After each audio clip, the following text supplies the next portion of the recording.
Item number 12, doctor किरीट भाई सोलंकी।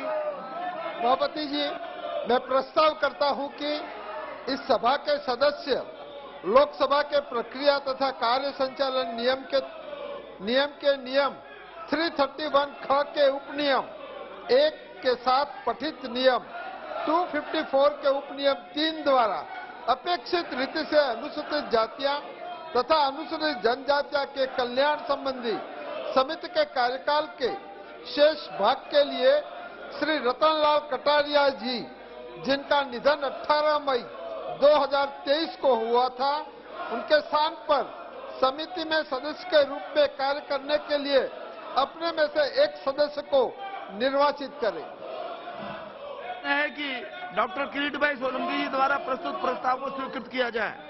जो सदस्य इसके पक्ष में वो हाँ कहें, जो सदस्य के विरोध में वो ना कहें। मेरे विचार में निर्णय हाँ वालों के पक्ष में हुआ, हाँ वालों के पक्ष में हुआ, प्रस्ताव स्वीकृत हुआ। आइटम नंबर 13, श्री राजेश वर्मा जी। महोदय, मैं प्रस्ताव प्रस्तुत करने के लिए सभा की अनुमति मांगता हूं कि सभा द्वारा 24/6/2019 को स्वीकृत प्रस्ताव के क्रम संख्या 7 के पैरा 3 के अनुसरण में इस सभा के सदस्य एकल संक्रमणीय मत द्वारा आनुपातिक प्रतिनिधित्व प्रणाली के अनुसार अन्य पिछड़े वर्गों के कल्याण संबंधी समिति की पहली बैठक की तारीख से 1 वर्ष के कार्यकाल के लिए उक्त समिति के सदस्यों के रूप में कार्य करने के लिए अपने में से 20 सदस्य निर्वाचित करें। वर्मा जी द्वारा प्रस्तुत प्रस्ताव को स्वीकृत किया जाए। जो सदस्य इसके पक्ष में वो हाँ कहें, जो सदस्य इसके विरोध में वो ना कहें। मेरे विचार में निर्णय हाँ वालों के पक्ष में हुआ, हाँ वालों के पक्ष में हुआ, प्रस्ताव स्वीकृत हुआ। आइटम नंबर 14, श्री राजेश वर्मा जी।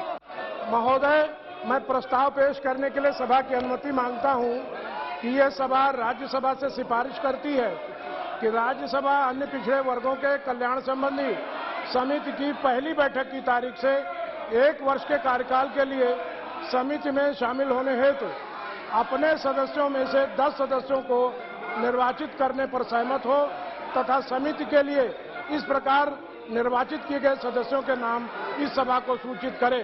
धन्यवाद। श्री राजेश वर्मा जी द्वारा प्रस्तुत प्रस्ताव को स्वीकृत किया जाए। जो सदस्य इसके पक्ष में वो हाँ कहें, जो सदस्य इसके विरोध में वो ना कहें। मेरे विचार में निर्णय हाँ वालों के पक्ष में हुआ, हाँ वालों के पक्ष में हुआ, प्रस्ताव स्वीकृत हुआ। आइटम नंबर 15, डॉक्टर सत्यपाल जी।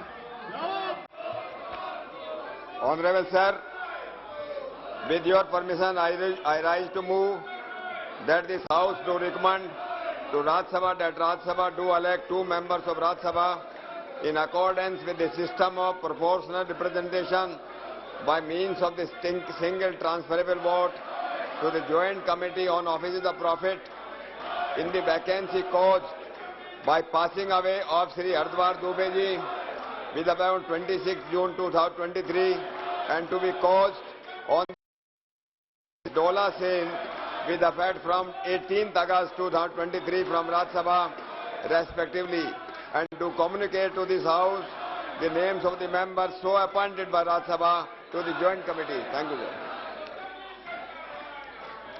द्वारा प्रस्तुत प्रस्ताव को स्वीकृत किया जाए।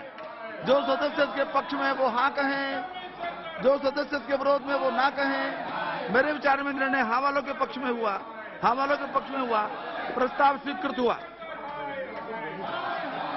आप प्लीज अपनी सीट पर जाइए।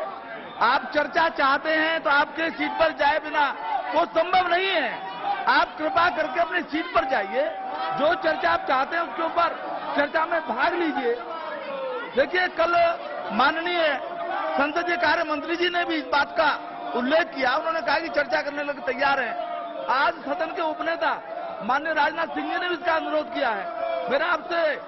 मेरा सभी माननीय सदस्यों से अनुरोध है, मेरा निवेदन है, कृपया करके अपनी सीट पर वापस जाएं ताकि चर्चा हो सके। ये बहुत महत्वपूर्ण सेंसिटिव इश्यू है। सदन में चर्चा होनी चाहिए। आप चाहते हैं, प्लीज प्लीज। जिन माननीय सदस्यों को आज नियम 377 के अधीन मामलों को उठाने की अनुमति प्रदान की गई है, वह अपने मामलों के अनुमोदित पाठ 20 मिनट के अंदर सभा पटल पर रख दें। कृपया बैठिए प्लीज। और वापिस चर्चा होने दीजिए, चर्चा के लिए व्यवस्थित कीजिए सदन को प्लीज प्लीज। और मैं फिर से दोहराना चाहता हूं, सरकार चर्चा करने के लिए तैयार है। हमने बार बार ये बोला है, माननीय राजनाथ सिंह जी आज सुबह भी बोला है, मणिपुर एक संवेदनशील मामला है, it is not sensitive issue and we are equally concerned about it. Entire country and entire house is concerned about it. हम चर्चा करना चाहते हैं तो ये लोग चर्चा करना नहीं चाहते हैं। बाकी कार्यवाही सोमवार दिनांक 24 जुलाई 2023 को प्रातः 11 बजे तक के लिए स्थगित की जाती है। Well, there you have it. The Lok Sabha adjourned yet again.